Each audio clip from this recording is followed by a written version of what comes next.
ત્યાગ એ વ્યાખ્યા બરોબર છે. અહીં મધુસૂદન સરસ ચર્ચા કરે છે. અહીં નીલકંઠજી પણ કહે છે યદ્યપિ સંન્યાસ ત્યાગ શબ્દો નિવૃત્તિમેવ બ્રૂતઃ. હવે આવું એકવાર જયારે કહેવામાં આવ્યું કે સંન્યાસ કે ત્યાગ એટલે ખરેખરો ત્યાગ, પછી એમાં સાત્વિક શું, રાજસ શું, તામસ, તો ભગવાન ત્યાગની પાછી વાત કરશે. સાત્વિક ત્યાગ, રાજસ ત્યાગ, તામસ ત્યાગ. ખરેખર તો સંન્યાસ ત્યાગ બંને શબ્દથી નિવૃત્તિની જ વાત કરવામાં આવી. તથાપિ સા વૈરાગ્યાદ્વા કાય ક્લેશ ભયાદ્વા મૂઢ્યાદ્વા ભવતી. પણ ત્યાગ જુદા જુદા રીતે થઈ શકે. માણસ કર્મ ના કરે એની પાછળ ક્યાં તો વૈરાગ્ય કારણ હોય, ક્યાં તો દુઃખ પડે છે એ કારણ હોય, ક્યાં તો મૂળ અવિવેક કારણ હોય. કર્મ કેમ કે મેં રિટાયરમેન્ટ લઈ લીધું, કેમ રિટાયર, બહુ માથાકૂટ સામે આવે, બહુ ત્રાસ છે, લઈ લીધું રિટાયરમેન્ટ. અથવા રિટાયરમેન્ટ લઈ લીધું, બસ હવે નથી કામ કરવું, શું કામ કરીને કરવું છે. અથવા રિટાયરમેન્ટ લઈ લીધું કેમ તો કે સ્વામીજી બસ હવે તો હું બસ શાસ્ત્રનું અધ્યયન કરવાનું. તો રિટાયરમેન્ટ માણસ લઈને પાસે જુદા કારણ હોય. કોઈ એમ કહે છે કે બસ હવે તો હું વેદાંતનું અધ્યયન કરીશ, શ્રવણ કરીશ, ચિંતન કરીશ, તો આ વૈરાગ્ય દ્વારા લેવામાં આવ્યું. કોઈ કહે કે જેવા સ્વામી બહુ માથાકૂટ થાય છે ત્યાં આગળ દુઃખમાંથી મુક્ત થવા ભગવાનની વાત કરશે જ. અને કોઈક માણસને કર્મની કિંમત નથી, સમજ નથી કર્મથી શું પ્રાપ્ત, મારે છોડી દીધું. એટલે આમ તો કર્મ ન કરવું એને જ આ કે કર્મનું ફળની અપેક્ષા એને સંન્યાસ કહેવામાં આવ્યો. પરંતુ એ આવા પ્રકારનો સંન્યાસ આવી રીતે સાત્વિક હોય, રાજસ હોય, તામસ પણ હોય.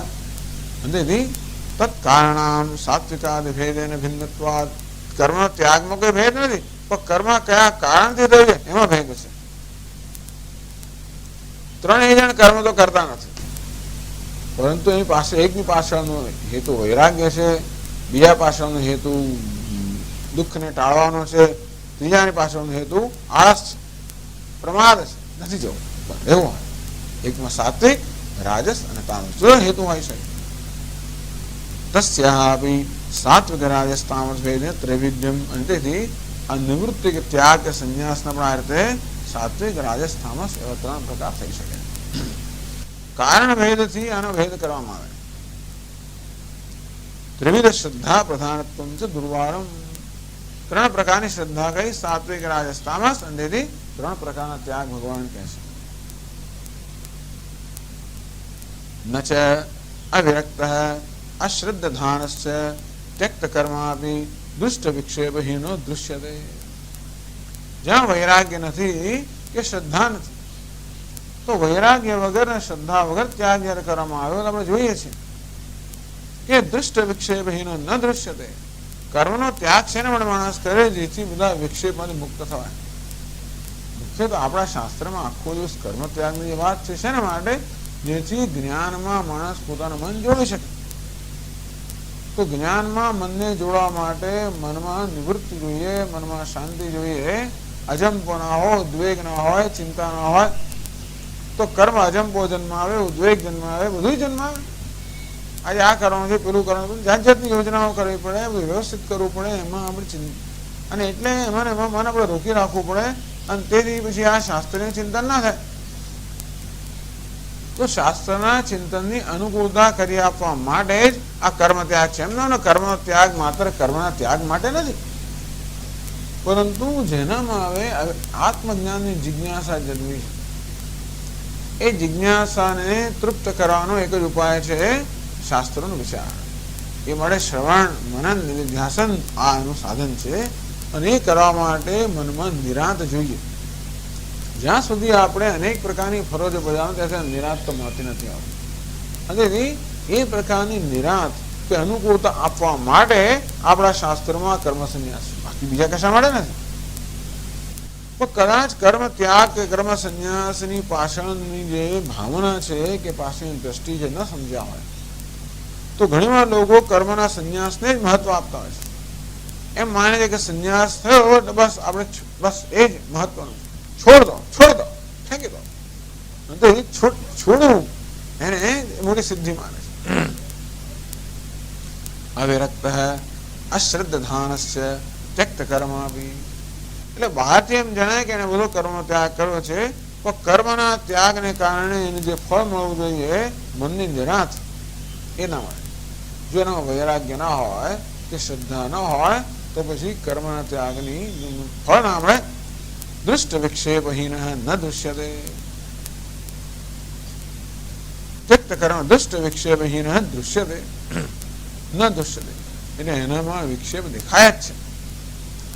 વાર્તિકારે પણ કહેલું છે, ધર્માદિનો બહિશ્ચિત્તા પિશુના કલહોત્સુકા સંન્યાસનો દૃશ્યંતે દૈવ સંદૂષિતાશયા. કેટલા એવા સંન્યાસો, આ તો મારે તો ના જ કહેવું જોઈએ પણ હવે ચાલો આ વાંચવાની ભૂલ કરે તો ભાઈ કરી જ છે. હવે આ તો સુરેશ્વરાચાર્ય 1200 વર્ષ પહેલાની વાત કરે છે કે સંન્યાસીનો ટૂંકમાં જેને કર્મનો ત્યાગ કર્યો એવા સંન્યાસીઓ પણ દેખાય છે. કેવા? પ્રમાદ કશું ના કરતા હોય, બહિશ્ચિત્તા બહિર્મુખ હોય, ખૂબ પ્રવૃત્ત હોય, ગમે બીજું તું કંઈ આડું ઓળું કરાય, એવી પ્રવૃત્તિ હોય બીજું કંઈ એટલે અમુક કર્યા કરે, એવું તો કર્યા કરે. પિશુના તો કે આખો દડો શું કહેવાય ઉથલી કરતા હોય, એવું બધું કરતા હોય. કલહોત્સુકા, અને જરા પણ તક મળે તરત કલહ કરવા માંડે, કલહ ઉત્સુક હોય. આવી જાતના સંન્યાસીઓ પણ દેખાય છે. તેનો અર્થ એ છે કે માત્ર કર્મની વિરક્તિ, કર્મ ન કરવું એ મહત્વનું નથી, પરંતુ એની પાછળ જે કારણ છે એ મહત્વનું છે. તસ્માત અવિરક્ત કૃત સંન્યાસ અપેક્ષા. અંતેથી વૈરાગ્ય ન હોય અને કર્મનો ત્યાગ કરી દીધો હોય એના કરતા તો નિષ્કામ કર્માચરણમેવ શ્રેય. એના કરતા ભગવાન કહે છે કે ભાઈ જો વૈરાગ્ય ન હોય અને કર્મનો ત્યાગ કરી દેવામાં આવે હોય તો પછી બિચારો ઉભય ભ્રષ્ટ થઈ જાય, એને કર્મનો લાભ પણ ના મળે અને વૈરાગ્ય સંન્યાસનો લાભ પણ ના મળે. એના કરતા તો જ્યાં સુધી મનની અંદર હજી આવું વૈરાગ્યનો અભાવ છે, રાગ દ્વેષ છે, ત્યાં સુધી જે નિત્ય નૈમિત્તિક કર્મ છે, કર્તવ્ય કર્મ કરવું જોઈએ. એ જ વધારે સારું છે.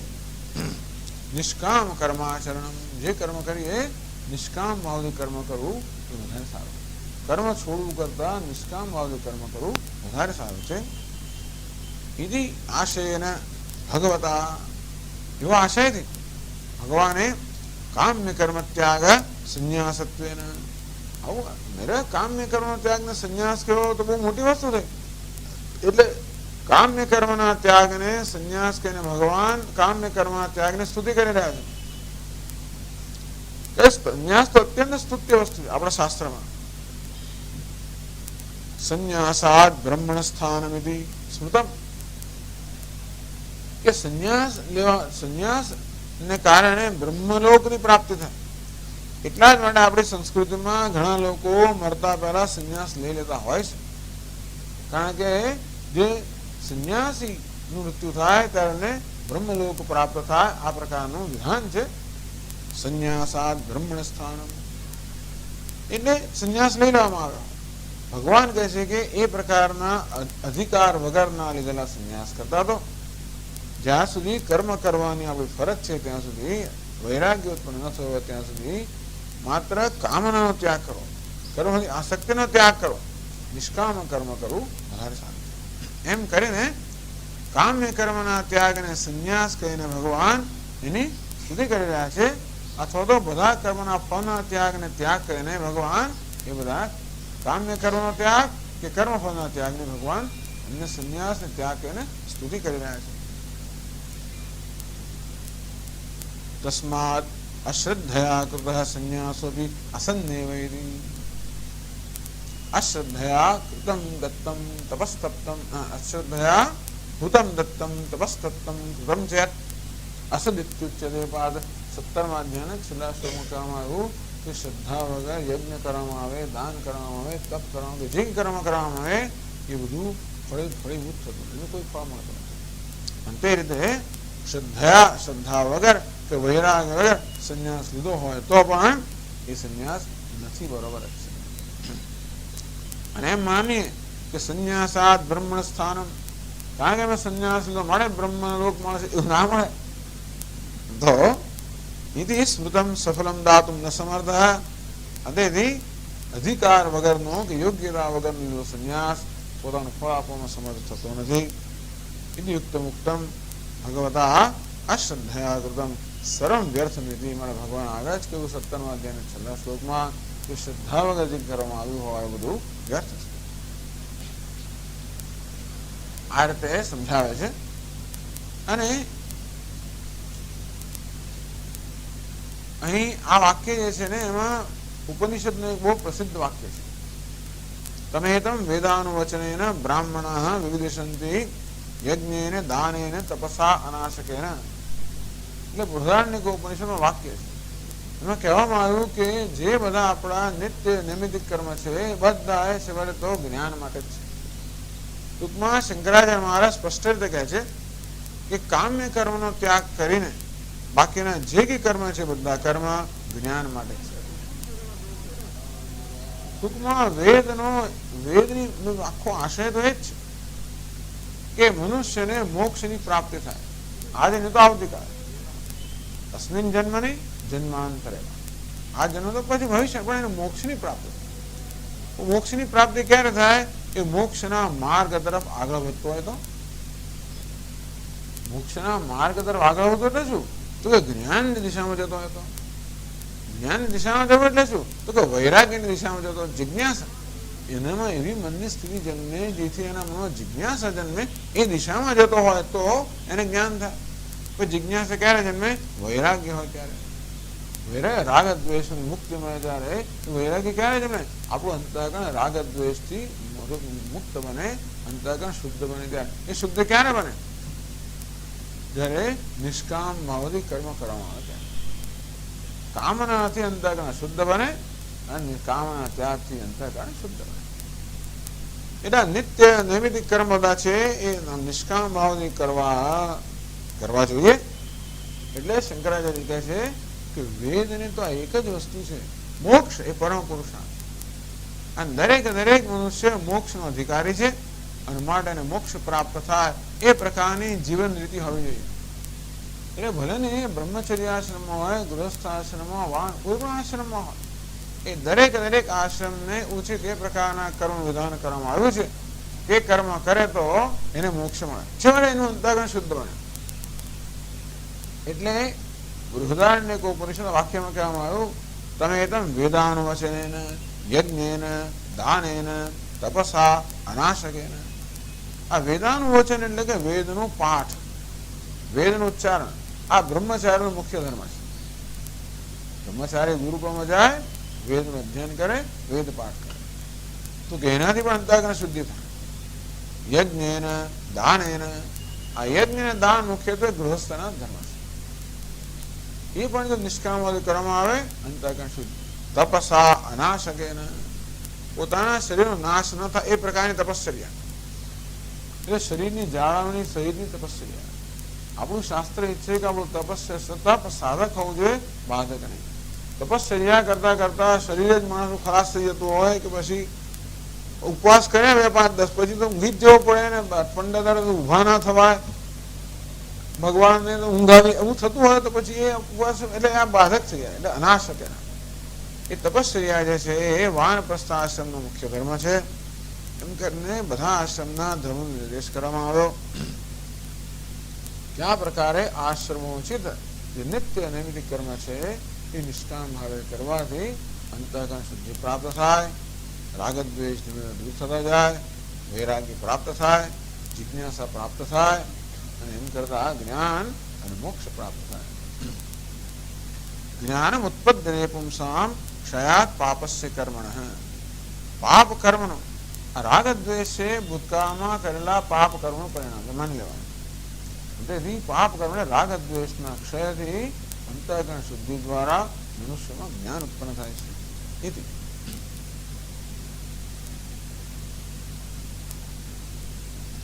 તેથી બધા નિત્ય નૈમિતિક કર્મ છે એનો ઉપયોગ કેમાં છે? વિવિદિશા એટલે કે જ્ઞાન પ્રાપ્તિની ઈચ્છામાં છે.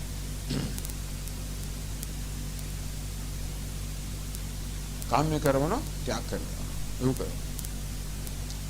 હવે ઘણા લોકો એમ કહે છે કામ્ય કર્મ ભલે કરો. કર્મના વસ્તુ એવી છે ને કે કર્મ કઈ કામ્ય નથી.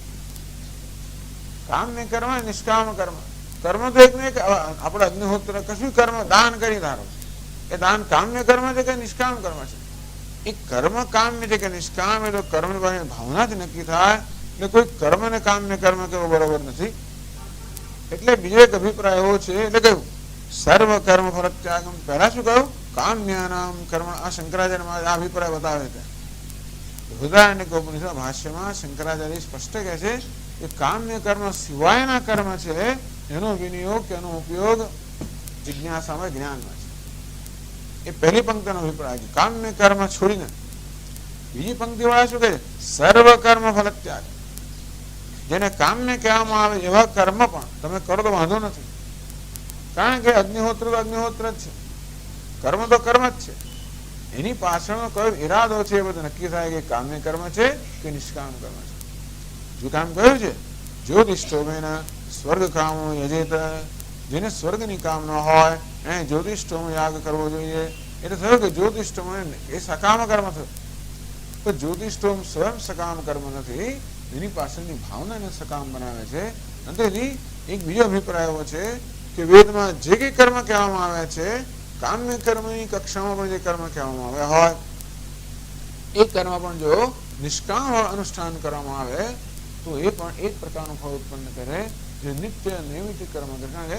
કોઈ નિષ્કામ ભાવના શુદ્ધિ કરનારી છે, કોઈ કર્મ શુદ્ધિ કરનાર. એ બીજો અભિપ્રાય છે ભગવાને બીજી પંક્તિમાં જણાવ્યો સર્વ કર્મ ફલ ત્યાગમ રાહુસ ત્યાગમ વિચક્ષણા. તો બધાએ કર્મ કરો, પરંતુ કર્મ કરતી વખતે કર્મના ફળનો ત્યાગ કરો. તો એ બે અભિપ્રાય જે છે એ બંને અભિપ્રાય ભગવાને બતાવે પહેલી લાઈનમાં અને પહેલી બીજી પંક્તિઓમાં. તો વાર્તિકકાર પણ કહે છે વેદાન વચનાદીનામ ઐકાત્મક જ્ઞાન જન્મને તમે વાક્યેન નિત્યાનામ વક્ષ્યતે વિધિ. ટૂંકમાં જે પેલું વાક્ય થયું કહ્યું તમે વેદાન વચન, ને એ વાક્ય શું કહે છે કે નિત્ય કર્મ તો કે આ વિવિધ દિશા એટલે કે જ્ઞાન ઈચ્છાની ઉત્પત્તિ માટે. યદ્વા વિશાર્થત્વમ સર્વેષાં વિકર્મણામ તમે જે વાક્યને સંયોગશ્ચ પૃથક્ત્વતક નહીં. આ બીજા એ વાક્યથી જે કર્મ કરવું એ કરો, તો કર્મફળનો ત્યાગ કરો. ટૂંકમાં કર્મના ફળનો ત્યાગ. ભગવાનને કર્મના ત્યાગ કરતા કર્મના ફળનો ત્યાગ વધારે ઈચ્છે. એ તો મને તારવાનો જ છે. કર્મના ત્યાગમાં ભૂલ થઈ શકે, અધિકાર વગર કર્મનો ત્યાગ થઈ શકે, પણ કર્મફળનો ત્યાગ એનો કોઈ અધિકારની જરૂરત નથી, બધા કરી શકે. કર્મનો અધિકાર છે, કર્મફળનો ત્યાગમાં અધિકાર મળે. કર્મફળનો ત્યાગ ભગવાનને વધારે અભિષ્ટ છે, કર્મનો ત્યાગ કરવો. એ પ્રકારની બે વ્યાખ્યાઓ આ શ્લોકમાં કરવામાં.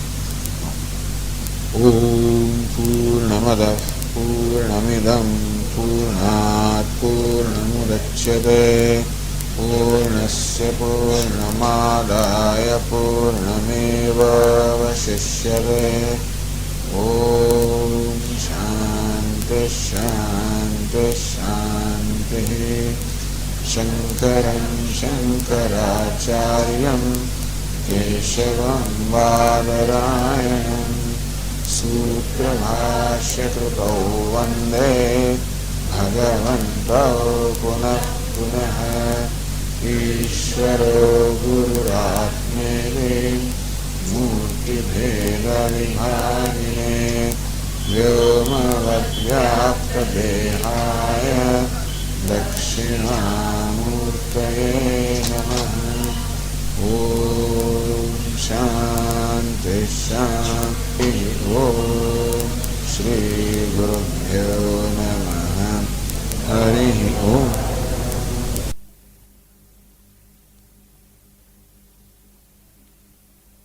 ઓમ નારાયણઃ પરો વ્યક્તાत्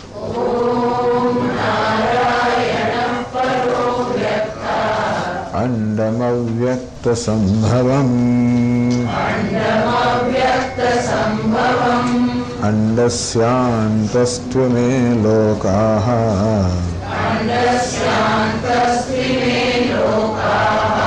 સપ્તદ્વીપા ચ મેદિની.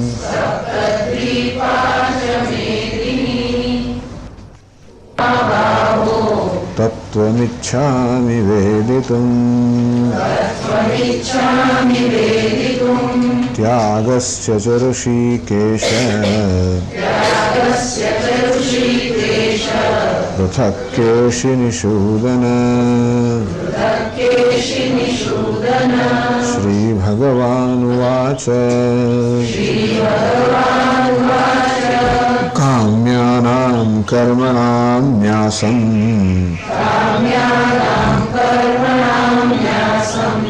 संन्यासं कवयो विदुः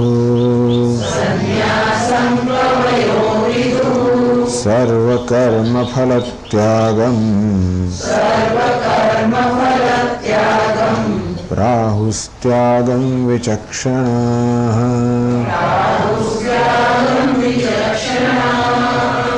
काम्यानां कर्मणां न्यासम संन्यासम। अर्जुने भगवान ने पूछा करे भगवान संन्यास અને ત્યાગ આ બે શબ્દોનો અર્થ હું જાણવા માંગુ છું. શું બંનેનો અર્થ તદ્દન જુદો થાય છે કે પછી બંનેથી એક જ અર્થ ખરેખર નિર્દિષ્ટ થાય છે? અને જે અર્થ થતો હોય એના પછીનો વિભાગ અને વિશેષ રૂપે તત્વમિચ્છામિ વેદિતુમ એ બધા વિભાગ કરना આપ મને સમજાવો. તો ભગવાને કહ્યું કામ્યાનામ કર્મણામ ન્યાસમ સંન્યાસમ કે હજુ સર્વ કામ્ય કર્મનો ત્યાગ કરો. એ જેવું નિત્ય નૈમિત્તિક કર્મ કરવા, પોતાના કર્તવ્ય રૂપે જે કર્મ પ્રાપ્ત એ કરવા, પરંતુ ઈચ્છાને પૂરી કરવા માટે કર્મ જે કરવામાં આવે એને કામ્ય કર્મ કહેવામાં આવે છે. તો આ પ્રકારના કામ્ય કર્મનો ત્યાગ એનું નામ છે સંન્યાસ. આવો એક પક્ષ છે. તો બીજો પક્ષ એવો છે કે નહીં કર્મ કામ્ય છે કે નિષ્કામ છે એવું નથી, પરંતુ કર્મની પાછળ ભાવના નક્કી કરે કર્મ કામ્ય છે કે નિષ્કામ. માટે જેને શાસ્ત્રમાં કામ્ય કર્મ કહેવામાં આવ્યા છે, જ્યોતિષ્ઠોમેન સ્વર્ગકામો યજેતા. આમ જ્યોતિષ્ઠોમ સ્વર્ગની કામના કરનારાએ જ્યોતિષ્ઠોમ યાગ કરવો જોઈએ. પરંતુ એ જ જ્યોતિષ્ઠોમ યાગ સ્વર્ગની કામના વગર કરવામાં આવે તો એ જ યાગ અંતઃકરણ શુદ્ધિ ફળ ઉત્પન્ન કરે. એટલે બીજો પક્ષ એવો છે કે દરેક કર્મ જો નિષ્કામ હવે કરવામાં આવે તો અંતઃકરણ શુદ્ધિ ફળ ઉત્પન્ન કરી શકે. વિવિધિશા એટલે કે જ્ઞાનની જિજ્ઞાસા ઉત્પન્ન કરી શકે. અને માટે કોઈ પણ કર્મ કરો તો કર્મ બંધન કરનારો અંશ કયો છે તો કે કર્મ ફળની આસક્તિ. પહેલી કહેવાનું કે કામ્ય કર્મ છોડી દે બધા. હવે કામ્ય કર્મ ક્યારે છોડી દેવાય? કામના છોડી દે ત્યારે. એટલે એની અંદર કામના કે કર્મફળની આસક્તિ છોડી દેવામાં આવી જ ગયો. એ પક્ષ બરાબર છે. તો બીજા પક્ષ થોડો વધારે વ્યાપક છે કે ભાઈ કર્મને આપણે કામ્ય કે નિષ્કામ કર્મ નહીં કહીએ. કર્મની પાસેની ભાવના એ કર્મને કામ્ય કે નિષ્કામ બનાવે છે. જે કોઈ કર્મ કરો એ સર્વ કર્મને નિષ્કામ ભાવે કરો, કર્મફળની આસક્તિ વગર કરો. એનું નામ ત્યાગ. એટલે જોવા જઈએ ત્યાગ અને સંન્યાસમાં કોઈ તફાવત ના પડે. માત્ર આપણે જેને કહીએ થોડોક વૈચારિક તફાવત છે, ટેકનિકલ ડિફરન્સ. કે કેટલાક વિદ્વાનો એમ માને છે કે નહીં વેદની અંદર જે કામ્ય કર્મનું વિધાન કરવામાં આવ્યું છે એ કામ્ય કર્મ છોડી દેવા જોઈએ. એટલા જ માટે કે એ સંસારની ઉત્પત્તિ કરનારા છે. આપણે કામનાથી પ્રેરણા કર્મ કરીએ કે આપણો વાંક નથી, ખોટું નથી, અને એ કર્મમાં આપણી કામના ઈચ્છા પૂરી કરવાનું સામર્થ્ય છે. પરંતુ ઈચ્છા પૂરી કરવાથી ખરેખર ઈચ્છા પૂરી થતી હોતી નથી. માનવી માને છે કે મારી ઈચ્છા પૂરી કરવાથી હું સુખી થઈશ. વાત બરાબર છે, ઈચ્છા પૂરી થાય તાત્કાલિક સુખ મળતું પણ છે, પરંતુ ઈચ્છા પૂરી કરીને છેવટે જે શાશ્વત સુખ ઈચ્છે એ તો મળતું નથી.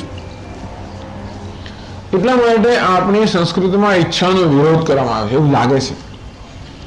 એટલા જ ઈચ્છા એ અવિવેકની ઉપજ છે. ઈચ્છા ખરેખર જો જરૂરી વસ્તુની ઈચ્છા હોય તો એનો વિરોધ શાસ્ત્ર ન જ કરે. આપણે ભૂખ લાગી હોય, તરસ લાગી હોય, ઠંડી ગરમી આ પ્રકારની આપણે જરૂરિયાતો હોય,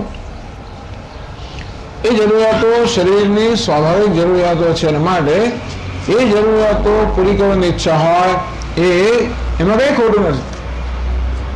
એટલે આપણા જીવનમાં ઘણી બધી વસ્તુઓ છે જે આપણે કરવી પડતી હોય છે, કારણ કે સંજોગો એ પ્રકારની અપેક્ષા આપણી પાસે રાખે.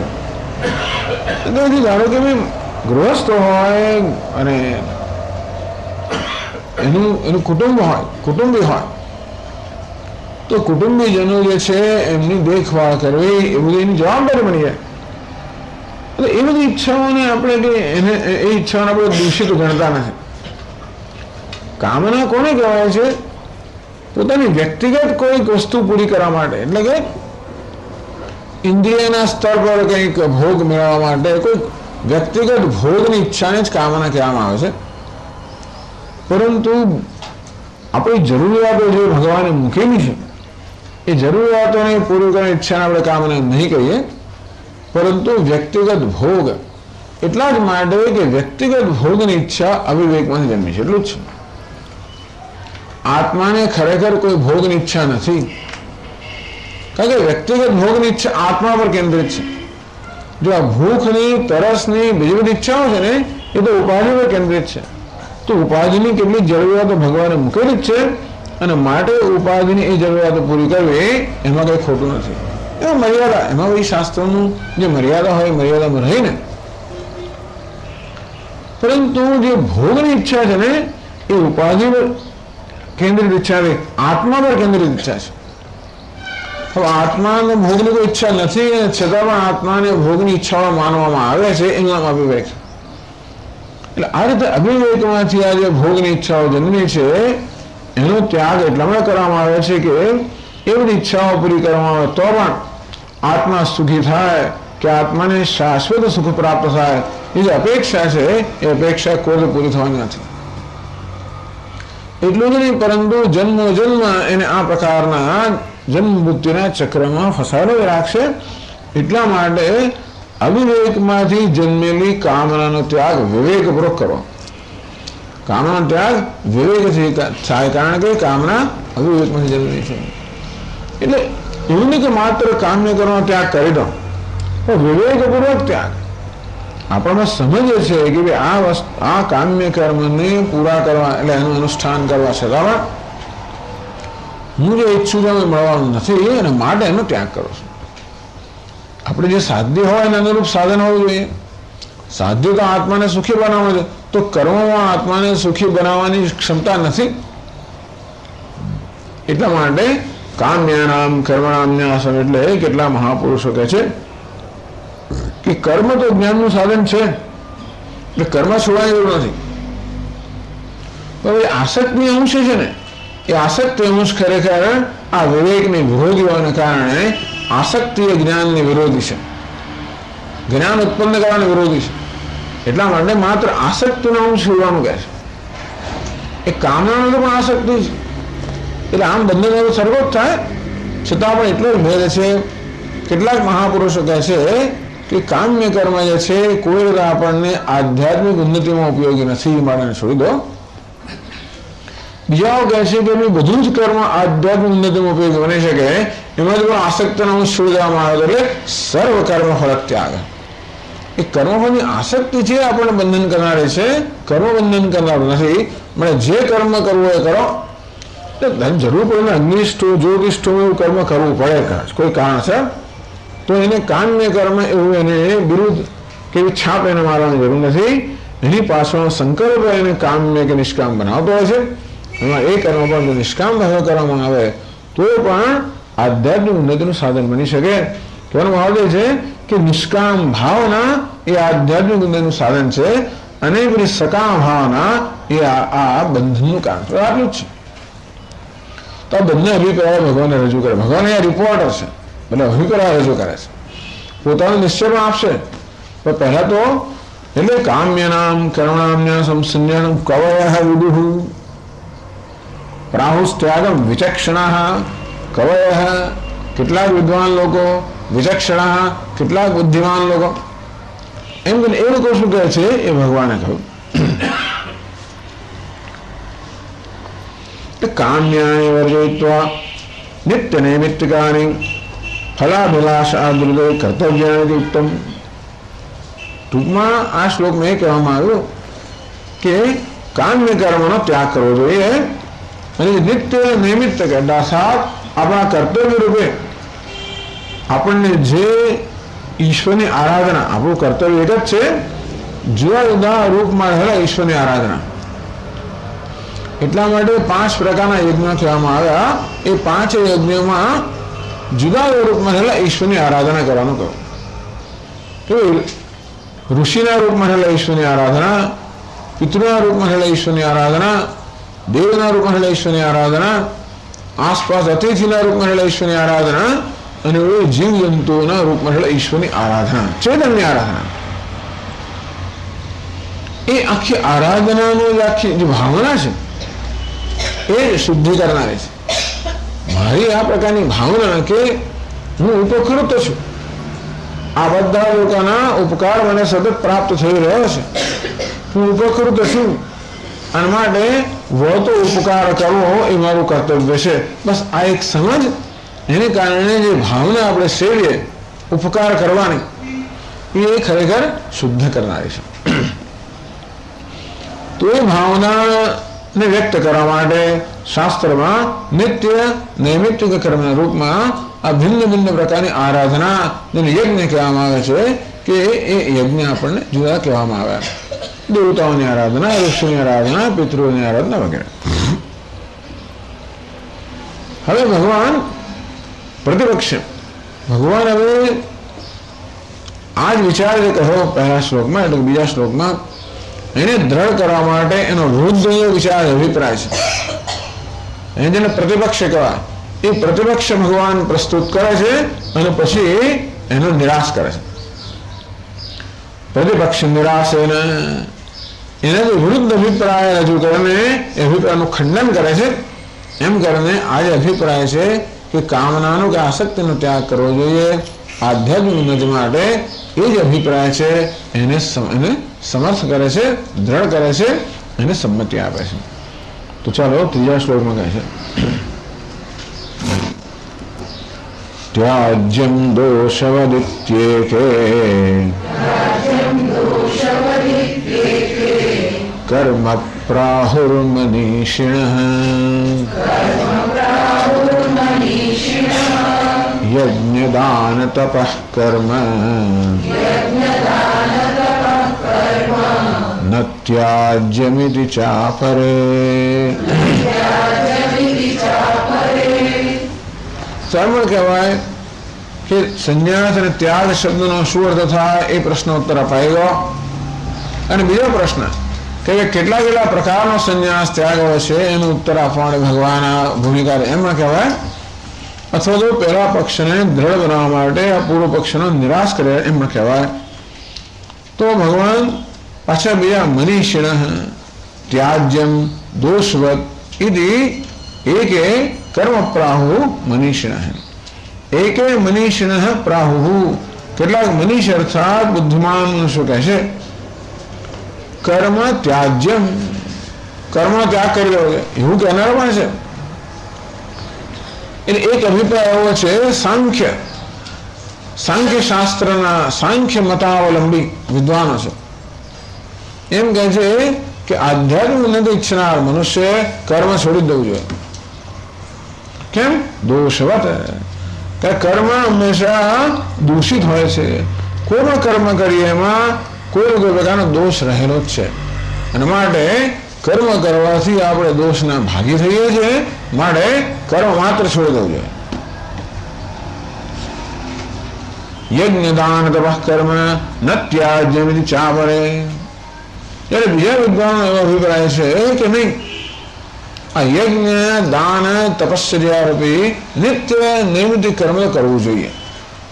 કામ્ય કર્મ છોડવા જોઈએ, પણ નિત્ય નૈમિતિક કર્મ યજ્ઞ દાન તપસ્યા રૂપી કરવા જોઈએ. એથી અપરે મનીષિણ, જે બીજા બુદ્ધિમાન કે વિદ્વાન લોકો છે એમનો આવો અભિપ્રાય છે.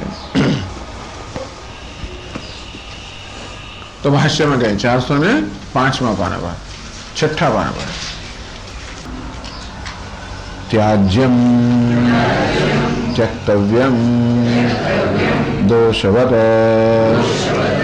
દોષઃ અસ્યાસ્તિ ઇતિ દોષવત किं तत् कर्म बन्धहेतुत्वात् सर्वमेव अथवा दोषः यथा रागादिः त्यज्यते तथा त्याज्यम् इति एके कर्म प्राहुर्मनीषिणः पंडिताः सांख्यादि दृष्टिमाश्रिताः अधिकृतानां कर्मिणाम् अपि इति त्याज्यम दोषवत इति एक सांख्यादि दृष्टिमाश्रिताः पंडिताः मनीषिणः सांख्य वगैरह दृष्टि के मत छे अवलंबन करनारा કેટલાક મનીષીઓ પંડિતો વિદ્વાનો એમ કહે છે કે દોષવત આ દોષવત શબ્દના બે અર્થ કરવામાં આવ્યા. એક તો મતુ પ્રત્યય લગાડ્યો હોય એ રીતે પણ દોષવત એટલે દોષ ધરાવનારું. दोष है अस्य स्थिति दोषवत एक अर्थ करो એને મતુ પ્રત્યય એટલે ધનવાન प्रतिष्ठावान कीर्तिमान तो दोषवान कर्म दोषवत दोष धरावनारो प्रतिष्ठावान એટલે प्रतिष्ठा ધરાવનાર ધનવાન એટલે ધન ધરાવનાર તેમ દોષવત એટલે દોષ ધરાવનાર. दोष अस्य स्थिति दोषवत આમ જેમાં દોષ રહેલો છે એવું કર્મ. કેમ તો શું છે જેમાં દોષ રહેલો છે? કર્મ. કેમ? બંધ હેતુત્વાત એટલે સાંખ્ય લોકો એમ માને છે કે બધું જ કર્મ આ બંધનનું હેતુ છે. માટે સર્વમેવ કર્મ ત્યાજ્યમ જે કર્મ છે માત્ર કામ્ય નહીં પણ નિત્ય નૈમિત્ત કે જે કઈ કર્મ છે બધાને ત્યાગ કરી દો છે. અથવા દોષવત શબ્દનો દોષવત એટલે દોષની જેમ દોષવત તો એ વત ત્યાં આગળ પ્રત્યય એવો થાય દોષની જેમ. અથવા દોષ રાગાદિ યથા त्यज्यते तो राग द्वेष वगैरह दोषो છે તો જે રાગ દ્વેષ વગેરે દોષોનો ત્યાગ કરવામાં આવે છે તેવી રીતે ફેંકી દેવામાં આવે છે. તેવી રીતે આ કર્મને પણ જેમ દોષની જેમ દૂર રાખીએ તેમ કર્મને દૂર જ રાખવું જોઈએ. इति एके प्राहुः मनीषिणः आ कर्म एनी સાથે જાય તો કેટલાક મનીષીઓ પંડિતો આ પ્રકારે કહે છે. सांख्यादि दृष्टिमाश्रिताः सांख्य वगैरह दृष्टिनो आश्रय लेनारा आ पंडित एम कहे छे. એટલે અધિકૃતાનામ કર્મણામ વિત્યાજ્ય. ચાલો ભાઈ કર્મનો ત્યાગ કરવો તો બરોબર છે પણ અધિકૃતાનામ કર્મણામ જે લોકોને કર્મની જરૂર છે કર્મ કરવાની જેમને જરૂર છે એવા લોકો માટે પણ આ લોકો એમ કહે છે. ટૂંકમાં એવા ઘણા લોકો હોય છે જે કર્મ કરવાની જરૂરિયાતથી હવે પર થઈ ગયા છે અને એમને એમ કહેવામાં આવે કે બધા કર્મ ત્યાગ કરવો વાંધો નહીં તો અધિકૃતાનામ કર્મણામ હજી એવું અંતઃકરણ શુદ્ધ થયું નથી.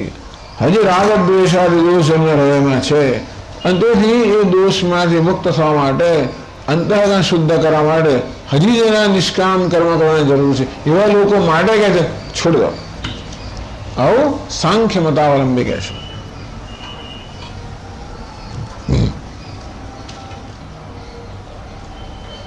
हिंसा दोषत्वेन એ કહે છે કે દરેક દરેક કર્મમાં હિંસા રહેલી જ છે.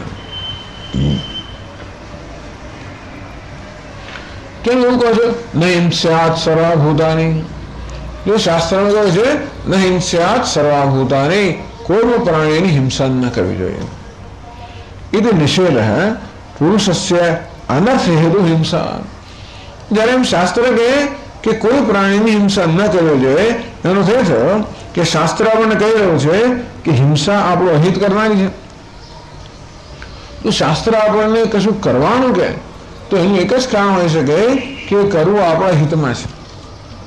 અને શાસ્ત્ર એમ કહે કે કશું ન અથવા નિષેધ કરે તો એટલા જ માટે કરે કે એમ કરવું આપણા હિતમાં છે. એટલે શાસ્ત્રનો વિધિ અને નિષેધ બંને કહેવામાં આવે છે. વિધિ એટલા માટે કે આપણા હિતમાં છે, નિષેધ એટલા માટે કે આપણું અહિત થતું અટકે. તો સાંખ્ય સાંખ્ય લોકો એમ કહે છે, સાંખ્ય એટલે સાંખ્ય મત વાળા, એક બીજા સાંખ્ય એવો શબ્દમાં વપરાય છે ગીતામાં, એ જ્ઞાની પુરુષોમાં વપરાય છે સીધો, પણ આ તો સાંખ્ય મતાવલંબી કહે છે કે ભાઈ અમે એવું છે પછી કે બીજા વૈદિક લોકો આ વસ્તુનો બચાવ, જો શાસ્ત્રમાં કહ્યું નથી કે કોઈ પ્રાણીની હિંસા ના કરવી જોઈએ. તમે જ્યારે યજ્ઞ આગળ કરો ત્યારે તમે પશુઓની હિંસા આગળ છોડી દો ને, કોઈ પશુની હિંસા ન થઈ બીજા કશે હિંસા થવાની છે. પેલું દૂધ અને ઘી ને દહીં ને ડાંગર બધું નાખો છો અંદર તમે ચોખા, એ બધું પણ છેવટે હિંસા જ થાય છે ને. એટલે હિંસા વગર કોઈ કર્મ થતું જ નથી. એવું હોવાને કારણે આ બધું વૈદિક હોય ને બધા છોડી લો, એવું સાંખ્ય લોકો કહે છે. તો કોઈ દલીલ કરે અગ્નિ શોભિયમ પશુમ આલભેત, કે જો શાસ્ત્રમાં કહ્યું છે કે કોઈ પ્રાણીની હિંસા ન કરવી, એ શાસ્ત્ર આપણને કહેશે કે અગ્નિ શોમ યજ્ઞ કરતી વખતે પશુનો વધ કરવો જોઈએ. તો એ રહીશું, એક છે સામાન્ય નિયમ અને બે વિશેષ. સામાન્ય અને વિશેષ. એક સામાન્ય નિયમ હોય કે કોઈ રજા વગર અંદર પ્રવેશ ના કરવો, સામાન્ય. તો એટલે ઘરના માલિકને નિયમ ના લાગુ પડે. એ શું કહે, એમાં અપવાદ હોય હંમેશા. એટલે જ કહે છે કે હિન્દુસ્તાનમાં એમ જ કહેવું, એને જ નિયમ કહેવાય. વ્યાકરણના નિયમો એવું છે, એક પણ વ્યાકરણ કરવા નિયમો નહીં હોય, અપવાદ ના હોય. આપણે સંસ્કૃત વ્યાકરણ શીખતા આવે છે ને, અપવાદ જેમાં હોય એને જ નિયમ કહેવાય. તો આવી રીતે સામાન્ય નિયમ છે કે કોઈ પ્રાણી હિંસા ના કરવી જોઈએ, પરંતુ એ શાસ્ત્ર આપણને કહે છે કે જ્યારે તમે આવા અગ્નિશોમ વગેરે કર્મ કરો ત્યારે એમાં પશુની હિંસા થાય તો ખોટું નથી, એની હિંસા ના ગણાય. એમ કરીને બચાવ કરવામાં આવતો હોય છે. સાંખ્ય લોકો બહુ સ્વીકારતા નથી, પણ એટલે એવો બચાવ કરવામાં આવે છે કે શાસ્ત્ર કહે ત્યારે એ કરવા યોગ્ય છે. એની ચર્ચાને અત્યારે સ્થાન નથી ટૂંકમાં, પણ સાંખ્ય લોકો કહે છે દૃષ્ટવર આનુષવિક સહી અવિશુદ્ધિ ક્ષય અતિશય યુક્ત. સાંખ્ય કારિકામાં આ પ્રકારનું એક વચન છે કે દૃષ્ટવર, જે આપણે વ્યવહારમાં જોઈએ છે કે દરેક કામ કરીએ એમાં કશી ને કશી હિંસા થતી હોય છે. એ ઉપરાંત જે કર્મ કરીએ એમાં એક તો કંઈક દોષ રહેલા હોય છે, કંઈક અશુદ્ધ રહેલી હોય છે. ગમે તેનું સારું કરવા જોઈએ તોય પણ કોઈકનું કંઈક થઈ જતું હોય. આપણો અનુભવ છે ને, કેટલો પ્રયત્ન કરીએ સારું કરવાના છતાંય પણ 10 જણને સારું લાગે, 11 નીકળે જેને કંઈક જે લાગતું હોય. જ્યારે ઘરમાં જો પ્રસંગ આવે ત્યારે ખબર, ગમે તો પ્રસંગ હિન્દુસ્તાનમાં આવે, લગ્ન પ્રસંગ મૃત્યુ હોય, ગમે તે આવે તો પણ ખોટું લગાડનાર તો લગાડે જ. ઝઘડો કરનાર એ સમય પસંદ કરે ખાસ. જ્યારે આપણે લાચાર હોઈએ અને સામે કંઈ કરી ના શકતા હોય તેવા એવી આપણે લાચારનો લાભ લે. અને લોકો એ મેં જોયેલું, સામાન્ય નજરે જોયેલું, લગ્ન તો બેઠા હોય ને આમ એકદમ ગંભીર હોય તો ઉભો છે ઉભો પાડવા પડે. જોયેલું છે જે હોય તે. એટલે એટલા જ માટે કોઈ પણ એવું કર્મ નથી જેમાં કોઈને કોઈ પ્રકારનો દોષ ન રહેલો હોય, કંઈક એમાં હિંસા ન થાય, એવું કોઈ કર્મ જ નથી. ભગવાન પણ આ જ અધ્યાયમાં કહે છે સર્વ આરંભાય દોષે ને ધૂળેના અગ્નિ રેવાવૃતા. જેમ અગ્નિમાં કંઈક અંશે ધૂળ રહેલો જ હોય તેમ દરેક કર્મમાં કંઈક પ્રકારનો દોષ રહેલો જ છે. તમે કંઈમાં બોલી ના શકો, કંઈ વ્યવહાર ના કરી શકો, કશું કરી જ ના શકો જેમાં કશું જ હિંસા ન થાય. એવો કોઈ વ્યવહાર ભગવાન રામચંદ્રજી કરે ટૂંકમાં આ ભગવાન કરે તોય શું, તોય પણ બધાને સંતોષ છે કે કોઈ દિવસ બને જ નહીં. પિતાને સંતોષ, બધી માતાઓને સંતોષ, આખા અયોધ્યાવાળા બધા તો શું કરે છે ભાઈ, એક જણને સંતોષ કરો, બધાને સંતુષ્ટ કરી નાખ્યા ને.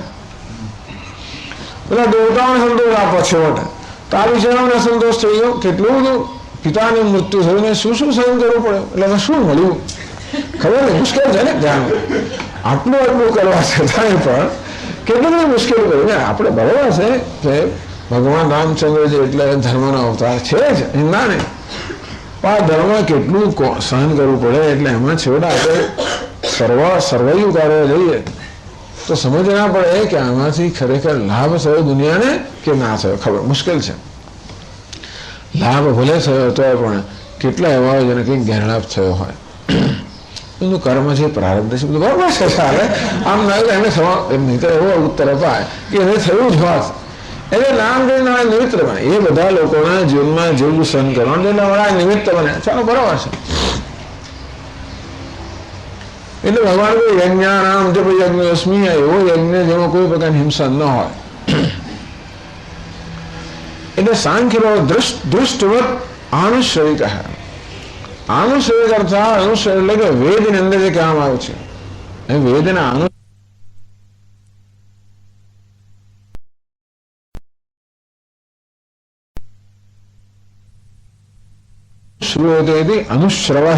એટલે વેદ. ટૂંકમાં અનુશ્રવ એટલે વેદ. અનુશ્રવ એટલે વેદમાં કહેવામાં આવેલા કર્મ. દૃષ્ટવત જેવી રીતે આપણા વ્યવહારની અંદર આપણે એ કર્મ કરીએ એમાં કોઈને કોઈ દોષ રહેલા હોય છે, તો વૈદિક જે કર્મ હોય છે જે બધા સ્વર્ગની પ્રાપ્તિ કરાવનારા હોય એમાં પણ કેટલાય દોષો રહેલા છે. કે અવિશુદ્ધિ, ક્ષય, અતિશય યુક્ત. અવિશુદ્ધ એટલે શું? તો અશુદ્ધિ. બીજું અવિશુદ્ધિ એટલે કે અશુદ્ધિ રહેલી. એમાં પણ વૈદિક કર્મની અંદર હિંસા રહેલી જ છે. ક્યાં તો પશુની હિંસા થાય, પશુની ના થાય તો જે કંઈ દ્રવ્ય અર્પણ કરાવો એની હિંસા થાય જ છે. એટલે અગ્નિમાં તમે પેલા બિચારા ચોખાને નાખો, દૂધને દહીંને નાખો તો એટલે બળી જાય, થાય તો ખરો ને. એટલે હિંસા થાય જ છે. અવિશુદ્ધ એટલે હિંસા રહેલી છે, ક્ષય રહેલો છે. ચલો ટૂંકમાં આપણે જે કર્મ કરીએ એ કર્મનો ક્ષય તો થઈ જ જાય છે, પણ કર્મ જે ફળ મળે એનો પણ ક્યારેક ક્ષય થવાનો. ભલે ને સ્વર્ગ મળે, અપામાં સોમ અમૃતા ભૂમાં, અમે સોમનું પાન કરીને અમર બની ગયા એમ કહે છે. એટલે કે સોમ યાગ કરવાથી માણસ અમર બની ગયા કહ્યું છે. પણ અમરતામાં કેવી છે? સાપેક્ષ અમરતા છે. માટે ક્ષય અર્થાત જે ગમે તેવું કર્મ કરો, ભલે ને વૈદિક કર્મ હોય એનું જે ફળ મળે છે એનો છેવટે ક્ષય થવાનો. વળી શું થાય છે? અતિશય. આપણે આટલી બધી મહેનત કરીને બધું કર્મ કરીએ, એનું જે ફળ મળે એમાં છેવટે દુઃખ રહી જ જવાનું. કારણ કે આપણે ધારો કે સ્વર્ગને પામીને કર્મ કરે તો સ્વર્ગમાં બહુ તારતમ્ય હોય છે. પણ એક કર્મદેવ હોય, એમાં પછી દેવતા હોય, પછી ઇન્દ્ર હોય, પછી બૃહસ્પતિ, એમાં બહુ તારતમ્ય. આપણે કર્મદેવતા બનાવે એટલે કર્મદેવતા એટલે શું કે રસોઈ હોય, ડ્રાઈવર, આ બધું જે કામ કરવાનું હોય એવું નથી ખરેખર. તો કર્મદેવતા અર્થાત કર્મ કરીને દેવતા બન્યા છે. તો ઘણી વાર એવું સમજ આપવામાં આવે ખાલી કર્મદેવતા એટલે કર્મ કરાવડાના દેવતા. એટલે ત્યાં સ્વર્ગમાં પણ રસોઈયા તો હોય ને, ત્યાં ડ્રાઈવરો હોય, ત્યાં પણ ઝાડુ પોતું કરવું જ પડતું હશે. એટલે એ બધા દેવતા કેવા સ્વર્ગમાં રહે છે. પણ આપણે એવા દેવતા બનીએ તો જેનું ઝાડુ પોતું કર્યું એની હિસાબ આવે ને આપણને સામે દયાની વાત હંમેશા ખ્યાલ આવે છે કે બિચારો આખી જિંદગીમાં રામ રામ લઈને આ સ્વર્ગમાં ગયો અને ખૂબ મોટું ટોળું હતું. અને બાજુમાં જો પડોશી કોણ? તદ્દન દુષ્ટ માણસ. એ પડોશી કઈ કઈ દુષ્ટતા બધાને ખબર, એ માણસ સ્વર્ગમાં આવ્યો. હવે કઈ કારણ હશે એને સ્વર્ગમાં આવવાનું, પણ આપણે તો દુઃખી કે એના કરતા મેં એના જેવું કઈ કર્યું. તો આપણે ગભરાય કશું કંઈક આપણી ઈચ્છા બધી દબાયેલી જ રાખી. આપણે થાય કે ક્યારેક કંઈક કરી લઈએ, ક્યારેક કંઈક ખાઈ લઈએ, ક્યારેક કંઈક પી લે, તો પેલા ધર્મને કારણે કશું કર્યું નહીં. એમ કરીને આપણે સ્વર્ગની પ્રાપ્તિ થઈ. અને પેલો બધું જ કરતો હતો અને તો એ સ્વર્ગમાં આવ્યો. ત્યાં જઈને છેવટે આપણે ઈર્ષા થાય, દુઃખ થાય. અથવા આટલું બધું સત્કર્મ કર્યું તોય મને આટલો નાનો ફ્લેટ મળ્યો, અને પેલા મારા પડોશીને આટલો મોટો ફ્લેટ મળ્યો, અને આવું થયું. ટૂંકમાં ત્યાં પણ ઈર્ષા વગેરે જન્મે. એટલે કહે છે કે અગ્નિહોત્ર જેવું દુષ્ટમાર્ગને સ્વર્ગે શું તારતમ્યમ છે વર્તતે. સ્વર્ગમાં પણ તારતમ્ય હોય, ચઢાવ ઉતાર હોય કે આગે પીછે કરે, આગે પીછે ને કે ઉપર નીચે કરે, નહીં જે હોય ચડવું એમાં ઉતાર ચઢાવ હોય છે. પરોત્કર્ષસ્તુ સર્વાન દુઃખી કરવાથી. સ્વર્ગમાં જઈને આપણો ઉત્કર્ષ હતો તો બીજાને આપણે વધારે ઉત્કર્ષ હતો, દુઃખ થવાનું જ. એટલે સાંખ્ય કહે છે કે ભાઈ તમે ગમે તે કર્મ કરો એમાં અવિશુદ્ધિ, ક્ષય, અતિશય, સાતિશયત્વ આપણે દોષ રહેલા છે. એટલે દરેક કર્મ આ પ્રકારે દોષયુક્ત છે. અને માટે કર્મ માત્ર છોડી દેવું જોઈએ જે લોકો પોતાની આધ્યાત્મિક ઉન્નતિ કરતા હોય. આ સકામ કરવાને કહેવાનું કોઈ પણ કર્મ એમણે કહી દીધું. એટલે સાંખ્ય પક્ષનો આશ્રયને અભિપ્રાય વ્યક્ત કરવામાં આવે.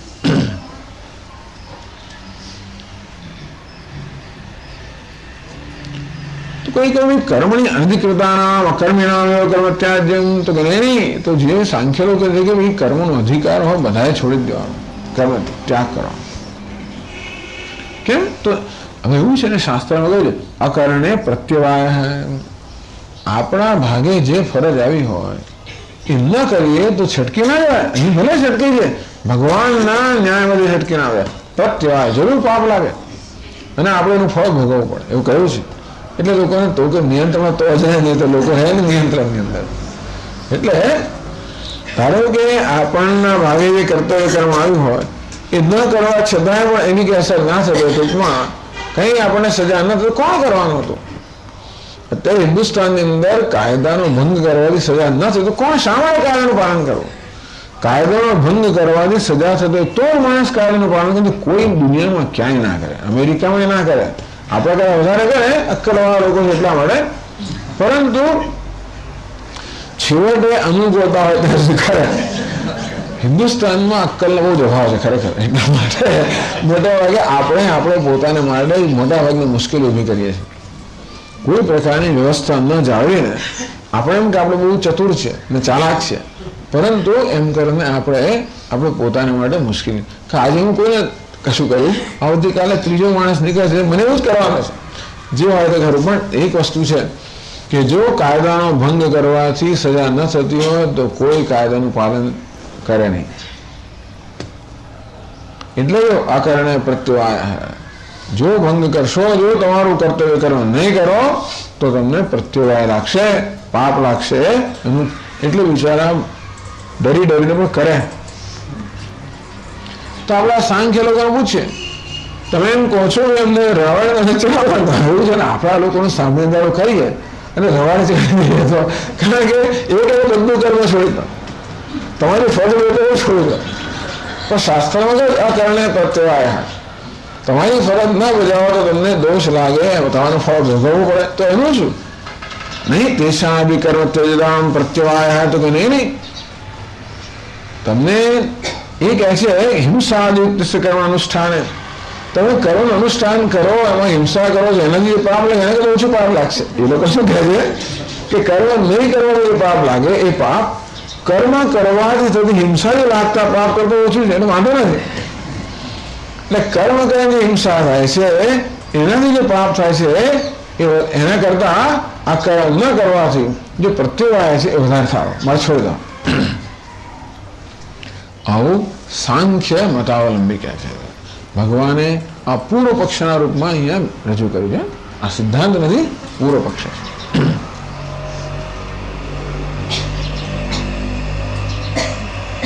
ભાષણ આગળ કહે છે, હવે મીમાંસક લોકોનો પક્ષ કેવો છે એ કહે છે. કર્મિણામ અપી ઇતિ કહીને આ સાંખ્ય પક્ષ છે એ સાંખ્ય પક્ષ રજૂ કર્યો. તત્રૈવ યજ્ઞદાન તપઃ કર્મ ન ત્યાજ્યમિચ્છા પરે કર્મિણઃ એવ. એ આગળ પછી ચાલો, એ એમની પોતાની ચર્ચા છે. પણ ટૂંકમાં મીમાંસક પક્ષાઓ છે. યજ્ઞદાન તપઃ કર્મ ન ત્યાજ્યમિચ્છા પરે. બીજા મનુષ્ય લોકો એમ છે કે નહીં નહીં જોજો ભાઈ, આ લોકોના તમે ફંદામાં, આ લોકોના ફંદામાં ના ફસાશો. આ વેદાંતનું સાંભળશો નહીં, તમે ભગવાનને ના છોડશો. આ વેદાંત લોકો તમને ભગવાનને છોડાવી દે છે. એ લોકો નિર્ગુણ દેવાતાની વાત કરશે, મૃત્યુ વખતે ભગવાન યાદ નહીં આવે. માટે તમે ના છોડશો, એમ ના સાંભળો છો. રામ કૃષ્ણ ભગવાન હંમેશા તમે ધ્યાન કરો તો મૃત્યુ વખતે તમને સ્મરણ થશે. એ રવાડે ના ચડશો. શંકર મહારાજ કહેવું છે તેવી રીતે આ મીમાંસક લોકો કે આ સાંખ્ય લોકોને રવાડે ના ચડશો. એવું તમને નરકમાં મોકલશે, કરવાથી નરકમાં જવું પડશે. એટલે આધ્યાત્મિક નામે તમે લોકો કર્તવ્ય કર્મ નહીં કરો. એટલે કર્મ છોડવાનો લાભ થવો જોઈએ. કે આપણું મન શાંત બને, આપણે યોગારૂઢ બનીએ, ઈશ્વરનું ધ્યાન કરીએ, આત્મચિંતન કરીએ. આવું કશું થવાનું નથી. તમે અહીંના પણ નહીં રહો, ત્યાંના પણ નહીં રહો, ઉભય ભ્રષ્ટ થઈ જશો. પણ આ લોકો ના સાંભળશો ત્યારે શું કરો? કર્મ જ્યાં સુધી હજી અંતઃકરણ શુદ્ધ થયું નથી, જ્યાં સુધી રાગ દ્વેષ ગયા નથી, ત્યાં સુધી આપણું જે કર્તવ્ય કર્મ છે એ કરવું જ જોઈએ. યજ્ઞ, દાન, તપ, આ ત્રણ જે છે કર્તવ્ય કર્મના ઉપલક્ષણમાં છે. ટૂંકમાં પ્રતિનિધિ છે. યજ્ઞ થવું જોઈએ, દાન થવું જોઈએ, તપશ્ચર્યા થવી જોઈએ. ઈતિ જ અપરે એટલે બીજા મીમાંસકોનો આ પ્રકારનો અભિપ્રાય છે.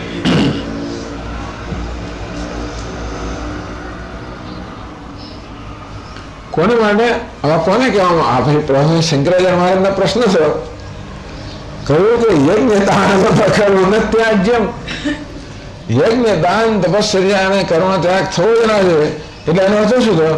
એનો અર્થ એ કે કોઈ લડાવ કોઈએ છોડવું ના આવે એટલે સંન્યાસ તો લેવો જ પાછો. એટલે એ તકલીફ થઈ પાછી. એટલે જો પેલો સાંખ્યનો પક્ષ કે બધાએ કર્મ છોડવું જોઈએ એ પણ સ્વીકાર્ય નથી, અને મીમાંસક પક્ષ કે કોઈએ કર્મ છોડવું જ નથી એ પણ સ્વીકાર્ય નથી.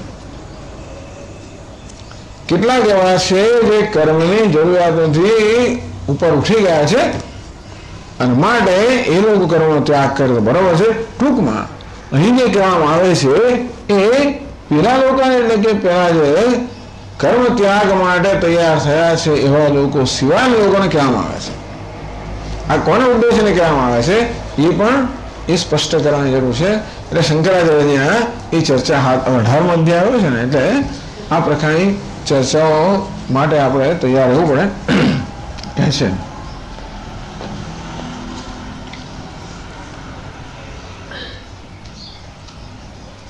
કર્મિણઃ એવ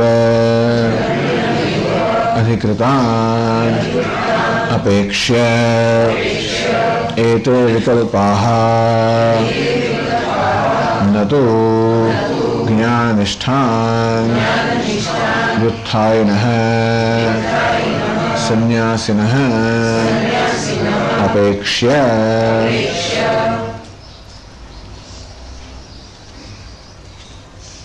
તો કે ભાઈ છેલ્લા આ 3 શ્લોકની અંદર બીજા અને ત્રીજા મુખ્યત્વે બીજા અને ત્રીજા શ્લોકમાં જે બધી સંન્યાસ વગેરેની ચર્ચા થઈ અને કર્મના અનુષ્ઠાનની ચર્ચા થઈ. શંકરાચાર્ય મહારાજ કહે આ સંન્યાસ જે કહ્યો તે ને કર્મ અનુષ્ઠાન એ બંને વસ્તુ ખરેખર તો કર્મી લોકોને લાગુ પડે છે, સંન્યાસીઓ માટે નથી. કર્મિણ એવો અધિકૃતાન અપેક્ષા એટલે કર્મમાં એનો અધિકાર છે. કર્મનો કોનો અધિકાર છે? જે લોકોને જીવનમાં કશી અપેક્ષા હોય. આપણે કહ્યું નહીં કે આપણે ઉપકૃત છે. ટૂંકમાં જગતનો ઉપકાર સ્વરૂપ આપણે પ્રાપ્ત કરી રહ્યા છે, જગતનો ઉપકાર આપણે લઈ રહ્યા છે, મળી રહ્યો છે આપણને. જ્યાં સુધી આપણે આવી કોઈનો ઉપકાર પ્રાપ્ત કરતા હોઈએ ત્યાં સુધી આપણે વળતો ઉપકાર કરવો ફરજ છે. એટલે બ્રહ્મચર્યાશ્રમમાં હોઈએ, ગૃહસ્થાશ્રમમાં હોઈએ, વાનપ્રસ્થાશ્રમ, કોઈ પણ આશ્રમમાં હોઈએ ત્યારે પણ આપણે દુનિયા પાસેથી એક અથવા બીજા રૂપમાં જે ઉપકાર મેળવી રહ્યા છે. સ્કૂલમાં કોલેજમાં તો આપણા બહુ ઉપકાર થાય, કારણ કે આપણી પાસે જે ફી લેવામાં આવે છે ને 5-25 રૂપિયા એનો કંઈ હિસાબ જ નથી. પેલી પ્રાઇવેટ સ્કૂલની વાત નથી કરતો, પણ જે બધી મ્યુનિસિપાલિટી શાળાઓ છે અને યુનિવર્સિટીને બધા એ લોકો જે ફી લે છે ને એમાં તો ચંપલ ખરીદાય નહીં. ટૂંકમાં આ વિદ્યાર્થીઓને ભણાવવા માટે જે ખર્ચો થતો હોય છે એનો એક અંશ પણ આપણે આપતા હોય છે ભાગ્ય. ચાલો સારી વાત છે, કારણ કે કેળવણી મેળવી એ દરેકનો હક છે એવું કહેવામાં. એટલે અમુક દરેક નાગરિકનો અમુક હક છે. એક હક આ છે કે એને કેળવણી મળવી જોઈએ અને સ્વીકાર કરવામાં આવ્યો છે. અને એટલા માટે બહુ જ ઓછી ફી આ યુનિવર્સિટીમાં બધી જે ફી છે ને કશું જ નથી. એટલા માટે અત્યારે જાહેર કરવામાં આવ્યું આપણા કયા આપણે પેલા જોશી શું નામ છે એમનું નહીં બીજેપી વાળા મુરલી મનોહર જોશી જાહેર કર્યું કે હવે બધી કોલેજોની ફી વધારવામાં આવશે. તો અત્યારે જે ફી લેવામાં આવે છે એ તો વિદ્યાર્થીઓ પાછળ ખર્ચની માં કંઈ જ નથી. એટલે વધારે શું 50 ને 100 રૂપિયા કરે, 1000 કરે ત્યારે પત્તો લાગ્યો છે, 50 100 કરે. પણ કહેવાનો અર્થ એ છે કે એટલે આપણે કોલેજમાં કશું પણ કરીએ, રસ્તા પર ચાલીએ તો પણ આપણે રસ્તો ગાડી ચલાવીએ, રસ્તા બસ્તા બાંધ્યા એમને કંઈ થતું જ નથી ને. એટલે આપણે જીવીએ છીએ એટલે આપોઆપ જ બધાનો ખૂબ ઉપકાર પ્રાપ્ત કરી જ રહ્યા છીએ. જ્યાં સુધી ઉપકાર પ્રાપ્ત કરતા હોઈએ ત્યાં સુધી આપણી જવાબદારી હોય ને, તેથી જવાબદારી અદા કરવા માટે આપણે કર્તવ્ય કર્મ કરવું જોઈએ. આ સામાન્ય નિયમ છે. એને કર્મિણ કે અધિકૃતાનામ, કર્મિણામ અધિકૃતાનામ. અધિકૃત એટલે શું? જેમની ફરજ છે. ટૂંકમાં દરેક મનુષ્ય જે લાભ લે છે, આપણે જે લાભ લઈએ છીએ એ લાભના બદલામાં આપણે કશું ને કશું કર્તવ્ય કરવું જોઈએ. માત્ર એક એવા સંન્યાસી કહેવાય જે કોઈ પ્રકારનો લાભ લેતા નથી, જેમની કોઈ જરૂરિયાત નથી, જે કોઈ માંગણી કરતા નથી. ત્યાં સુધી કે ખાવા પીવાનું જે શરીર જરૂરિયાત છે એ પણ જો મળી રહે, યદૃચ્છા લાભ છે, મળી રહે તો બરાબર છે, માંગે નહીં. એ જે કોઈ પ્રકારનો હક રાખતા નથી, એ જ માત્ર એવા છે જેમને બધી ફરજ છોડવાનો અધિકાર છે, જો બધા હકનો ત્યાગ કર્યો છે. એક છે અધિકાર અને બીજું છે જવાબદારી.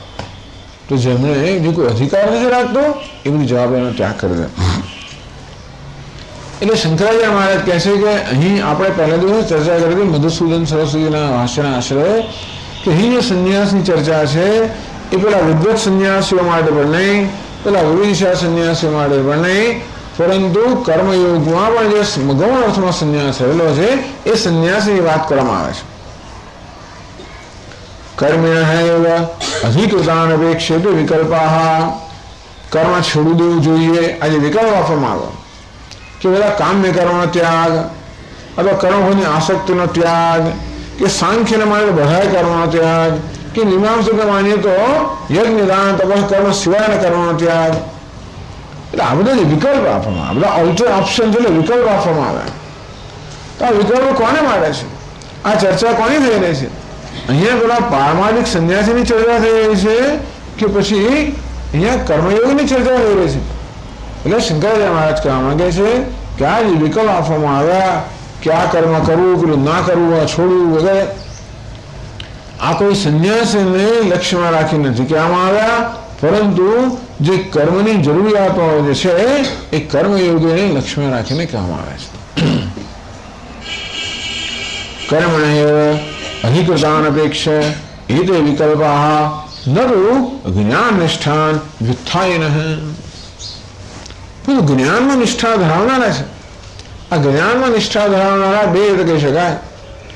જે લોકો મુખ્ય અર્થમાં જ્ઞાનમાં નિષ્ઠા ધરાવે છે, અહમ બ્રહ્માસ્મિ એવી જ્ઞાનમાં નિષ્ઠા ધરાવનારા, અથવા પછી એ પ્રકારના જ્ઞાન નિષ્ઠા માટે જે લોકો તત્પર છે, ટૂંકમાં બસ જે લોકો આ પ્રકારની જ્ઞાન નિષ્ઠા મેળવવા માટે સમર્પિત થયા છે, એને પણ આપણે સંન્યાસી કહીએ, વિવિધિશા સંન્યાસી.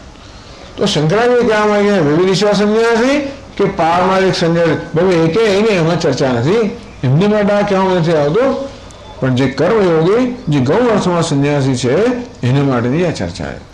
ન તો જ્ઞાન નિષ્ઠાન વ્યુત્થાયન. વ્યુત્થાય કોને કહેવાય? વ્યુત્થાન ઉઠી ગયેલા છે. શેમાં ઉઠી ગયા છે?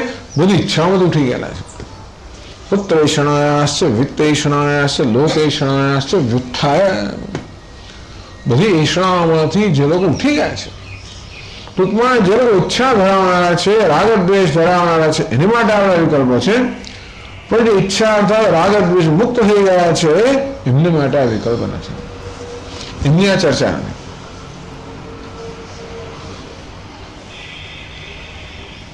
એ કહે છે આગળ, જ્ઞાન યોગેન સાંખ્યાનામ નિષ્ઠા મયા પુરા પ્રોક્તા ઇતિ કર્મ અધિકારાત અપૌધૃતાઃ યે ન તાન પ્રતિચિંતા. જ્ઞાન યોગેન સાંખ્યાનામ નિષ્ઠા મયા પુરા પ્રોક્તા લોકેસ્મિન દ્વિવિધા નિષ્ઠા પુરા પ્રોક્તા મયા નઘ જ્ઞાન યોગેન સાંખ્યાનામ કર્મ યોગેન યોગિનામ. તો મેં આ બે પ્રકારની નિષ્ઠા આગળ કહી છે ત્રીજા અધ્યાયમાં ને ગીતાના પ્રારંભમાં જ.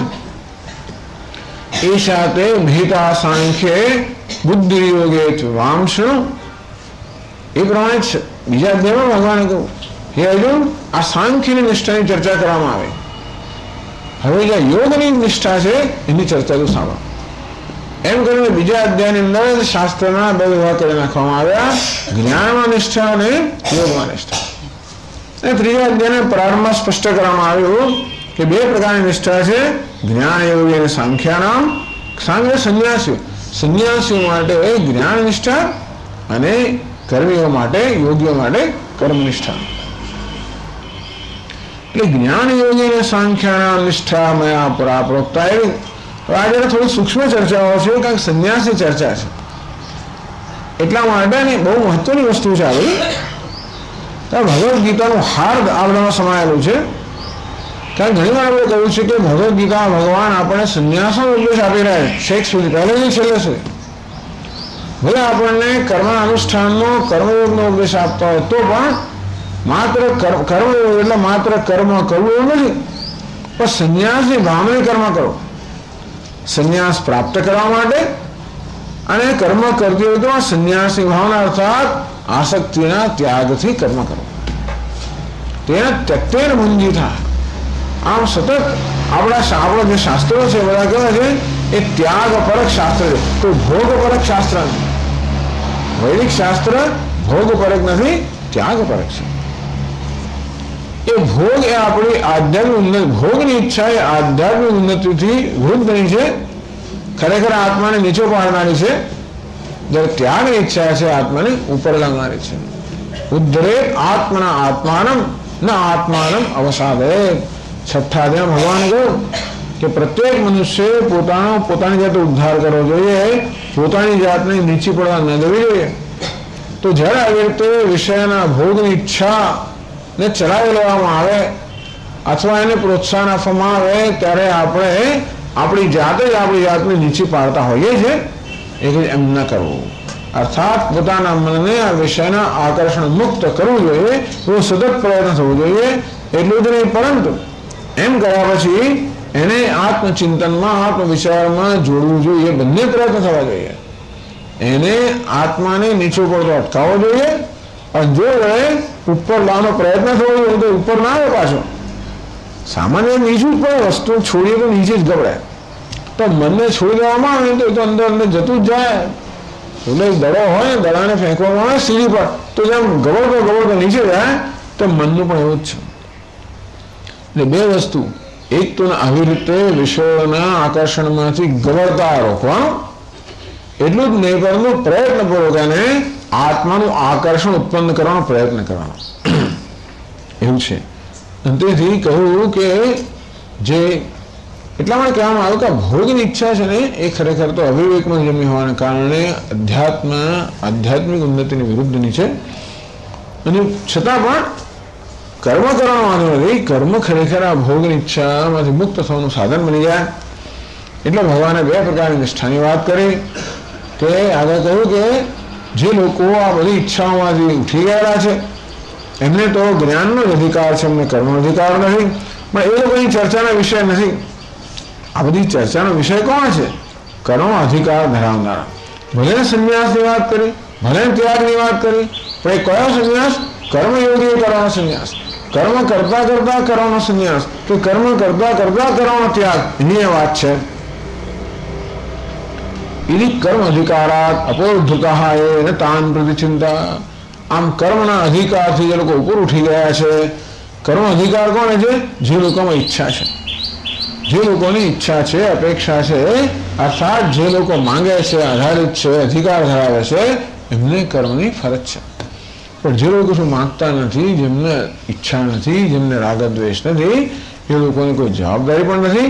અને માટે હવે કર્મ નિષ્ઠામાંથી એ લોકો ઉપર ઉઠી ગયા, જ્ઞાન નિષ્ઠા માટે તૈયાર થઈ ગયા. એટલે હજી જે લોકો આ કર્મ નિષ્ઠા માટે અધિકારી છે એમની જ આ ચર્ચા છે.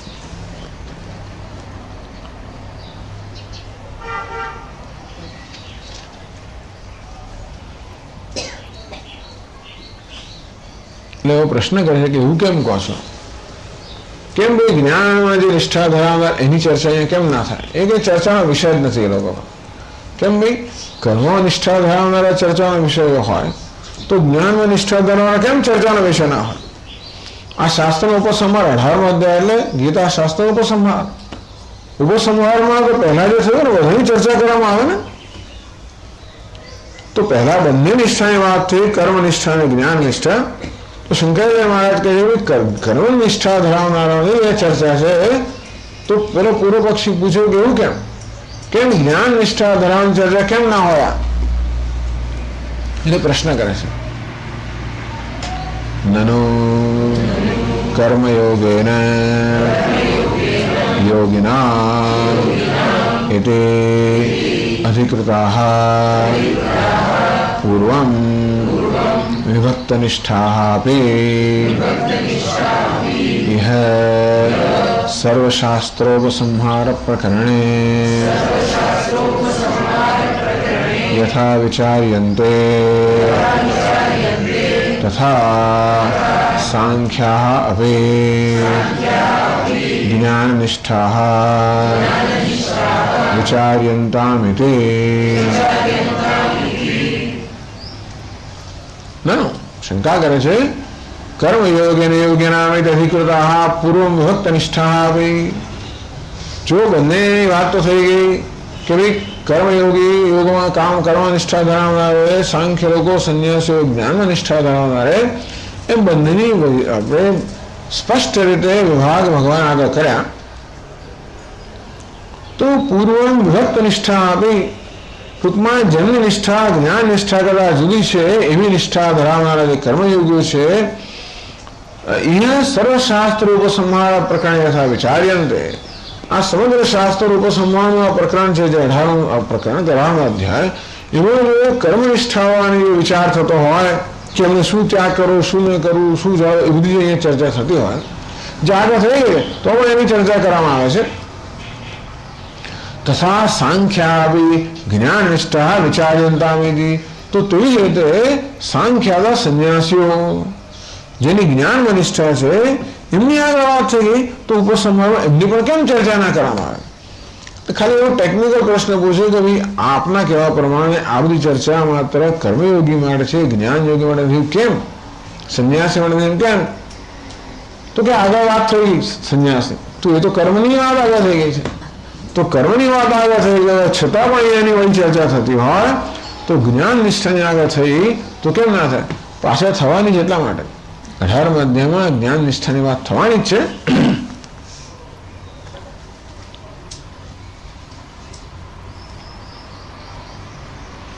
એટલે ઉત્તર આપે છે ન તેષાં મોહ દુઃખ નિમિત્ત ત્યાગ અનુપપત્તેઃ. તો કે નહીં, આજે સંન્યાસીઓ છે, સાંખ્ય છે, વિવેકી પુરુષો છે. એ વિવેકી પુરુષો છે એ અવિવેકથી કંઈ કરવાના નથી અને માટે એમને કોઈ સૂચનાની જરૂર નથી. આ સૂચનાની જરૂર કોને છે? જે લોકો સ્વતંત્ર જે નિર્ણય લેવા માટે શક્તિ ના ધરાવતા હોય એમને આપણે કહો આમ કરો, પેલું કરો, ફલાણું કરો. તો કદાચ એમની પોતાની બુદ્ધિ ચાલવા જાય તો ખોટું કરે કે અયોગ્ય કરવી સંભાવના જ્યાં હોય ત્યાં સૂચનાની જરૂર પડે. પણ આપણે જાણીએ કે ભાઈ આ બધું આ વિવેકી મનુષ્ય છે માટે યોગ્ય છે એ જ કરશે તો એને આપણે પછી માથાકૂટ ના કરીએ. ઘણી વાર સૂચના આપ કરવી જોજો, ધ્યાન રાખજે, બરોબર નીકળજો પેલી બસમાં બેસ, અરે ભાઈ હાર રોજ જવું છું ન હોય છે એનું કહેવાની જરૂર નથી. જો ટ્રેનમાં ધ્યાન રાખજો, પેલી બરોબર ચાલતી ગાડે ના, હું ક્યાં ચડું છું, ચાલતી ગાડે ના ચડીશ, ચાલતી ગાડે ના ઉતરીશ, ભાઈ ટ્રેનમાં પાણીને હું નથી જ કરતો. એટલે ટૂંકમાં જે લોકો વિવેકી હોય એ લોકોને આવી સૂચના આપીએ તોય ખોટું કહેવાય. પણ જેનો વિવેક નથી એને કહેવો પડે જો તું પેલી ચણાની દાળ ના ખાઈશ ને, તું આમ ના કરીશ, ખબર ના કરીશ, હું મારતો પડીશ, તું તારે આમ કર. એટલે જે લોકો વિચાર ના કરતા હોય એ લોકો શક્ય છે કે કંઈક ખોટું એમના વડે થઈ જાય અને માટે એમને સૂચના આપે. એના સૂચનાઓ કોને અપાયેલી છે? તો કે જેમનામાં હજી વિવેકની પરિપક્વતા નથી એમને સૂચનાની જરૂર છે.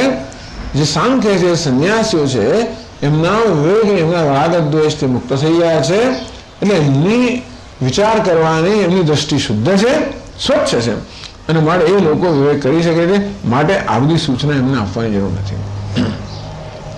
તો આ લોકો શું ભૂલ કરે એવી સંભાવના છે કે ન તેષામ મોહ દુઃખ નિમિત્ત ત્યાગ અનુપત્તે.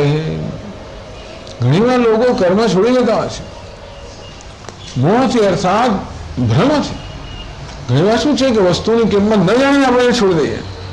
આમ બાળક રડતો હોય, ચોકલેટ માંગતો હોય, અને આપણે એને ધારો કે બીજે ધ્યાન દોરવા કે લે બેટા હા આરામ, તો લઈને આમ સીધો ઘા કરે, ભલે ને $2000 ઘડી આવે. એને શું, એનો વિવેક નથી કે આ બહુ મૂલ્યવાન વસ્તુ, તો ફેંકી દે. મોહ કહેવાય એને. એટલે ક્યારેક આપણે વસ્તુની કિંમત ન જાણતા હોઈએ એને ઠુકરાવીએ, એવું બને ઘણી વાર થતું હોય છે. એને શું કહે? મોહથી થયેલો ત્યાગ. તેવી રીતે શક્ય છે કે જો વિવેકની પરિપક્વતા ન હોય તો કર્મનું આપણા જીવનમાં શું મૂલ્ય છે ન જાણતા હોઈએ અને આપણે એને ત્યાગી દઈએ, તરછોડીએ.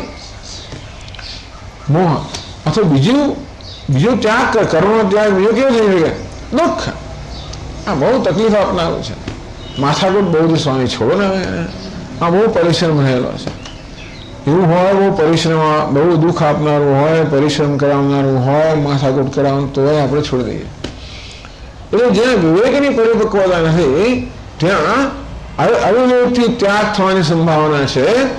એ લોકોને આવી રીતે માર્ગદર્શનની જરૂર છે કે ભાઈ તમે માત્ર કર્મ દુઃખ આપનારું છે, અગવડ એટલે થોડીક જરા એમાં પ્રતિકૂળતા છે, થોડુંક સહન કરવાનું છે, મને છોડી ના દેશો, કારણ કે બહુ મૂલ્યવાન છે, એને જો લાભ ઘણો વધારે છે, એની છતાં ગેરલાભ છે કે એમાં પડતા દુઃખથી જે લાભ છે બહુ વધારે મૂલ્યવાન, કારણ ના છોડી દેશો.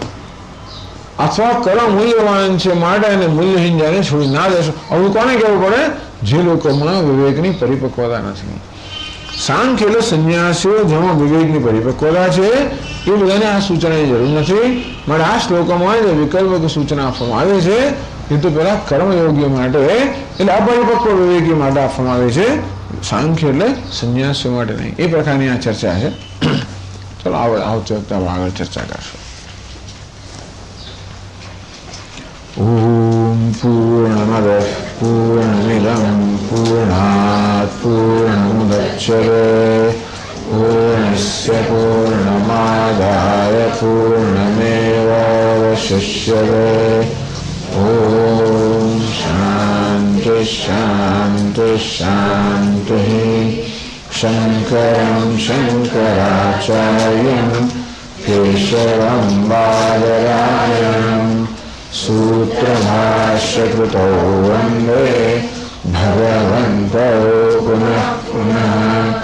ईश्वरो गुरुरात्मेवे मूर्तिभेदविभागिने व्योमवद्व्याप्तदेहाय दक्षिणामूर्तये नमः. ॐ शान्ति शान्ति शान्ति. हरि ओम. श्री गुरुभ्यो नमः. हरि ओम.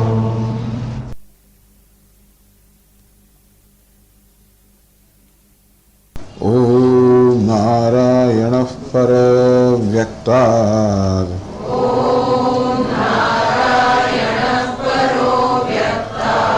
अंडमव्यक्तसंभवम् अंडस्यान्तस्त्विमे लोकाः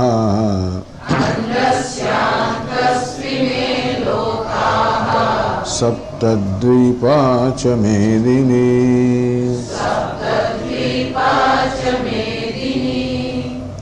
श्रीभगवानुवाच काम्यानां कर्मणां न्यासम्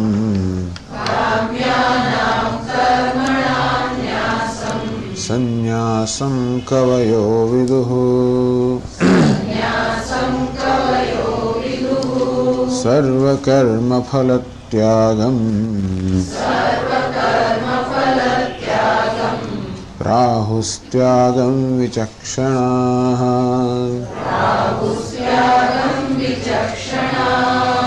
ત્યાજ્યમ દોષવદિત્યેકે કર્મ પ્રાહુર્મનીષિણઃ યજ્ઞદાન તપઃ કર્મ ન ત્યાજ્યમિતિ ચાપરે. અર્જુને જાણે ભગવાન સમક્ષ વિનંતી કરી કે ભગવાન સંન્યાસ અને ત્યાગ એ શબ્દનો અર્થ મને સમજાવો. ત્યારે ભગવાને બે પક્ષ કહ્યા.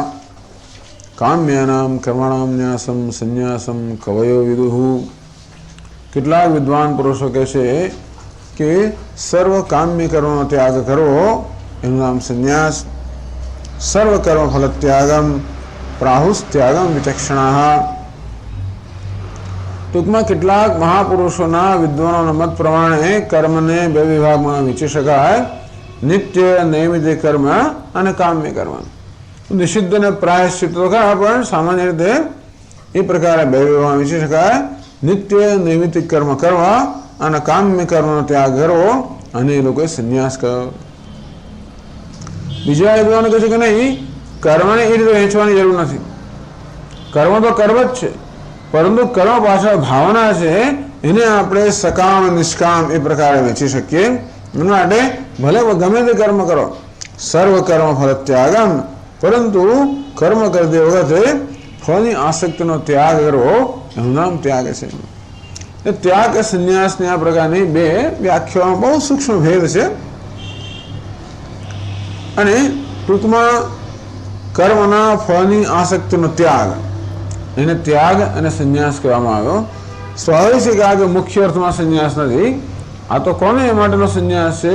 જે કર્મ કરી રહ્યો છે એની માટેનો સંન્યાસ. કર્મ કરતા કરતા પણ આ સંન્યાસી છે, કારણ કે એને કર્મફળની આસક્તિનો ત્યાગ કર્યો છે. હવે કર્મફળની આસક્તિના ત્યાગરૂપી જે સંન્યાસ છે એને દ્રઢ બનાવવા માટે ભગવાન ત્રીજા શ્લોકમાં કે પૂર્વ પક્ષ પણ પ્રસ્તુત કરે છે. અને એના ખંડન દ્વારા પછી જે પોતાનો પક્ષ છે કર્મફળની આસક્તિનો ત્યાગ એને દ્રઢ બનાવે છે. ત્યાજ્યમ દોષવદિત્યેકે કર્મ પ્રાહુર્મનીષિણઃ. એકે મનીષિણઃ પ્રાહુ.